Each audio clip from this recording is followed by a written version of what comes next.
Hi hello ನಮಸ್ಕಾರ ನನ್ನ ಸಾಯಿ ಭಕ್ತ ವೃಂದಕ್ಕೆ. ವಿಶಾಲವಾದ ಈ ವಿಶ್ವದಲ್ಲಿ ಜೀವರಾಶಿಗಳು ತುಂಬಿ ತುಳುಕುತ್ತಿದೆ.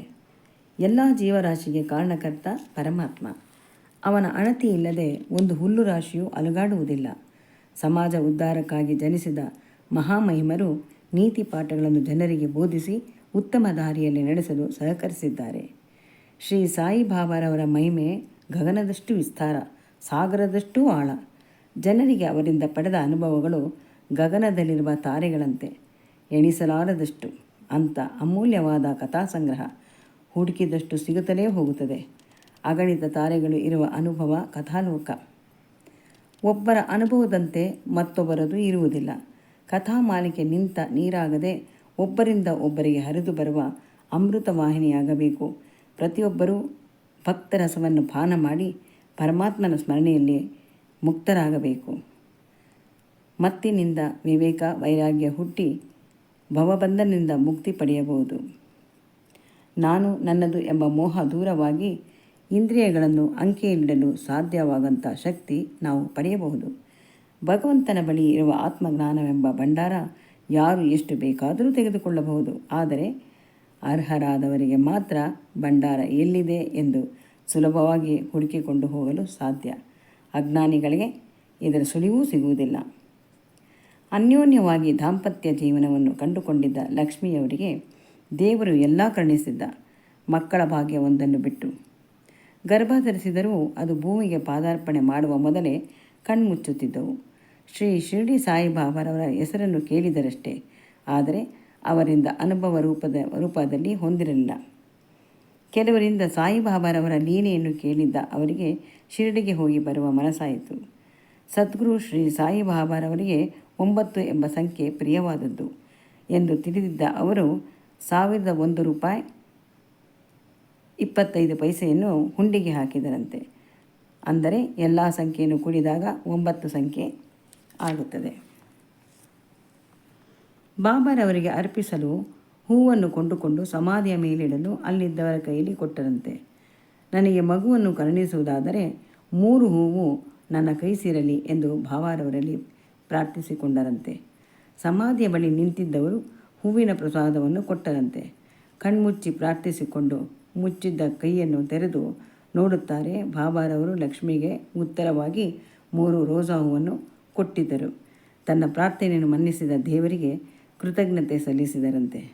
ಮನಸ್ಸು ಉದ್ವೇಗ ಆನಂದ ಉಂಟಾಗಿ ತಡೆಯಲಾಗದಷ್ಟು ದುಃಖ ಉಕ್ಕಿತಂತೆ. ಅಂದರೆ ಆನಂದ ಬಾಷ್ಪ ಉಕ್ಕಿತಂತೆ. ಮತ್ತೊಂದು ಅವರ ಜೀವನದಲ್ಲಿ ಆಶ್ಚರ್ಯ ತರುವಂತಹ ಘಟನೆ ಉಂಟಾಗಿದೆ. ಲಕ್ಷ್ಮಿಯ ಗಂಡ ಉನ್ನತ ಹುದ್ದೆಯಲ್ಲಿದ್ದು ಕೈ ತುಂಬ ಸಂಬಳ ಪಡೆಯುತ್ತಿದ್ದರು. ಆದರೆ ಖರ್ಚುಗಳು ಒಂದಾದ ಮೇಲೊಂದು ಸರಪಣಿಯಂತೆ ಬೆಸೆದುಕೊಂಡು ಬರುತ್ತಿದ್ದವಂತೆ. ಇದರಿಂದ ಸಾಲ ಮಾಡುವಂತಹ ಪರಿಸ್ಥಿತಿ ಬಾರದೆ ಹೋದರೂ ಉಳಿತಾಯ ಮಾಡಲು ಸಾಧ್ಯ ಆಗ್ತಾ ಇರಲ್ಲ. ಒಂದು ದಿವಸ ಲಕ್ಷ್ಮಿಯವರು ಮನೆಯಲ್ಲಿದ್ದಾಗ ಅವರ ಯಜಮಾನರು ತಮ್ಮ ಕಚೇರಿಯಿಂದ ದೂರವಾಣಿಯ ಮೂಲಕ ಸಂಪರ್ಕಿಸಿದರಂತೆ. ನನಗೊಂದು ಬಹುಮಾನ ನಮ್ಮ ಆಫೀಸರು ಕೊಟ್ಟಿದ್ದಾರೆ, ಅದನ್ನು ನೀನು ಊಹೆ ಮಾಡು ಎಂದು ಹೇಳಿದಂತೆ. ಲಕ್ಷ್ಮಿ ತಮಗೆ ತೋಚಿದ ಉತ್ತರವನ್ನು ಹೇಳಿದ್ದಾರೆ. ಆದರೆ ಯಾವುದೂ ಸರಿ ಉತ್ತರವಾಗಿರಲಿಲ್ಲ. ಕಡೆಗೆ ಸೋಲು ಒಪ್ಪಿಕೊಂಡ ಲಕ್ಷ್ಮಿ ಗಂಡನ ಮೂಲಕವೇ ಉತ್ತರ ಪಡೆಯಲು ಇಚ್ಛಿಸಿದರು. ನನಗೆ ₹1,00,000 ಬಹುಮಾನದ ರೂಪದಲ್ಲಿ ಕೊಟ್ಟಿದ್ದಾರೆ ಎಂದು ಹೇಳಿದಾಗ ಲಕ್ಷ್ಮಿಗೆ ಆಶ್ಚರ್ಯ ಮತ್ತು ಆನಂದ ಎರಡೂ ಉಂಟಾಗಿದೆ. ಆಗಿನ ಕಾಲದಲ್ಲಿ ₹1,000 ದೊಡ್ಡ ಮೊತ್ತ ಎಂದು ಭಾವಿಸುವ ಕಾಲ. ಅಂಥ ಸಮಯದಲ್ಲಿ ಊಹೆಗೂ ಸಿಲುಕದಷ್ಟು ಹಣ ಕೈ ಸೇರಿದರೆ ಯಾರಿಗೆ ತಾನೇ ಸಂತೋಷ ಉಂಟಾಗೋದಿಲ್ಲ. ಬಾಬನಿಗೆ ಹಾಕಿದ ₹1,001 ಬಾಬಾ ಇವರಿಗೆ ಕಾಣಿಕೆಯಾಗಿ ನೀಡಿದ್ದು ದೊಡ್ಡ ಮೊತ್ತ. ಇದರಿಂದ ಉಳಿತಾಯ ಮಾಡಲು ಸಾಧ್ಯವಾಯಿತು. ಸಾಯಿ ಸಚ್ಚರಿತೆ ಓದಿದಾಗ ಅದರಲ್ಲಿ ಬಾಬಾ ಹೇಳಿದ ಮಾತು ನೆನಪಾಗುತ್ತದೆ. ನಾನು ಯಾರಿಂದಲೂ ಹೆಚ್ಚಿಗೆ ಹಣ ತೆಗೆದುಕೊಳ್ಳುವುದಿಲ್ಲ. ನಾನು ಯಾರಿಂದಲೂ 1 ಪೈಸೆಯನ್ನು ಹೆಚ್ಚಿಗೆ ಪಡೆಯುವುದಿಲ್ಲ.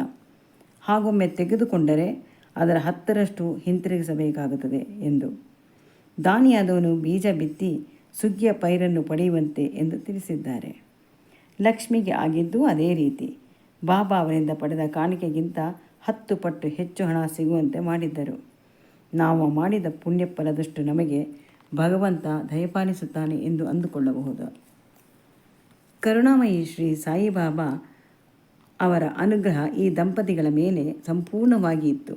ಮಕ್ಕಳಿಲ್ಲದ ಅವರಿಗೆ ಮಗಳನ್ನು ದಯಪಾಲಿಸಿ ಹಾಗೆ ಹಣದ ಬಲವನ್ನು ಹೆಚ್ಚಿ ದಿನದಿಂದ ದಿನಕ್ಕೆ ಅಭಿವೃದ್ಧಿ ಹೊಂದಿತ್ತು ಎಂದು ತಿಳಿಸಿದರು. ಬಾಬಾರವರ ಬಗ್ಗೆ ಹೇಳಲು ಹೊರಟರೆ ದಿನವೆಲ್ಲ ಮಾತಾಡಬಹುದು ಎಂತಾರೆ. ನಮ್ಮ ಮನಸ್ಸಿನಲ್ಲಿ ಏನೇ ಪ್ರಶ್ನೆ ಹುಟ್ಟುಕೊಳ್ಳಲು ಅದಕ್ಕೆ ತಕ್ಕದಾದ ಉತ್ತರವನ್ನು ಶೀಘ್ರದಲ್ಲಿ ನಮಗೆ ಅರ್ಥವಾಗಿಸುತ್ತಾರೆ. ನಮ್ಮೊಂದಿಗೆ ನೇರವಾಗಿ ಬಂದು ಮಾತನಾಡದಿದ್ದರೂ ಯಾವುದೋ ರೀತಿಯಲ್ಲಿ ನಮಗೆ ಸಮಾಧಾನ ತರುವಂತಹ ಉತ್ತರವನ್ನು ನೀಡುತ್ತಾರೆ. ಇದಕ್ಕೊಂದು ಉದಾಹರಣೆಯಾಗಿ ಅವರು ಮತ್ತೊಂದು ಸಂಗತಿಯನ್ನು ಹೇಳಿದರು. ಒಬ್ಬಳೇ ಮಗಳನ್ನು ಕರುಣಿಸಿದ ಭಗವಂತ ಮತ್ತೆ ಮಗುವನ್ನು ಕರುಣಿಸಲಿಲ್ಲ. ಮತ್ತೆ ಮಗುವೊಂದು ಬೇಕೆಂದು ಆಸೆಪಟ್ಟರು.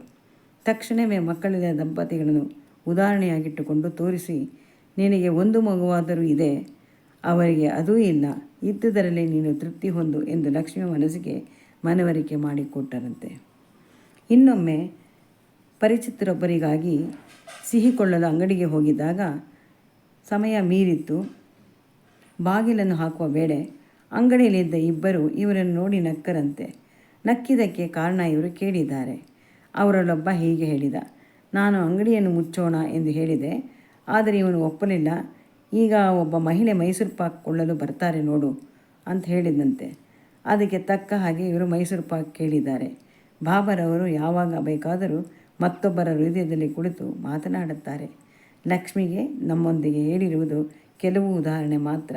ಆದರೆ ದಿನನಿತ್ಯ ಈ ರೀತಿ ಅನುಭವ ಬೇಕಾದಷ್ಟು ಜನಕ್ಕೆ ಬೇಕಾದಷ್ಟು ಅನುಭವ ಆಗುತ್ತಲೇ ಇರುತ್ತವೆ. ಅದರಲ್ಲಿ ನಾನೂ ಸಹ ಒಬ್ಬಳು. ವಿಶ್ವಾಸ ಇದ್ದವರಿಗೆ ಎಲ್ಲ ರೀತಿಯ ಅನುಭವ ಸಿಗುತ್ತದೆ.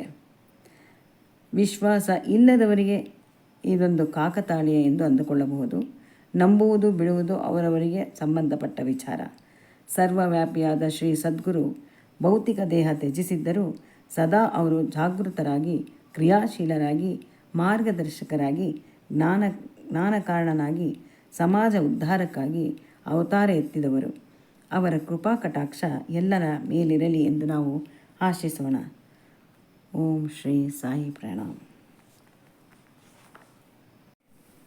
ಇನ್ನೊಂದು ಘಟನೆ. ಶ್ರೀಮತಿ ಲೇಖಕಿ ಗೀತಾರವರಿಗೆ ಅವರ ಗೆಳತಿ ಮಂಜುಳಾರವರು ಹೇಳಿದ ಕತೆ. ಮಂಜುಳಾರವರಿಗೆ ಪರಿಚಯ ಇದ್ದವರು ಬಾಬಾರವರ ಭಕ್ತರು. ಕುಟುಂಬದ ಸಮೇತ ಬಾಬಾ ಮಂದಿರಕ್ಕೆ ಹೋಗಿ ನಮಸ್ಕರಿಸಿ ಬರುವ ಪರಿಪಾಠ ಇಟ್ಕೊಂಡಂಥವರು. ಅವರ 6 ವರ್ಷದ ಮಗುವಿಗೆ ಬಾಬನ ಮುಖ ಪರಿಚಯ ಚೆನ್ನಾಗಿತ್ತು.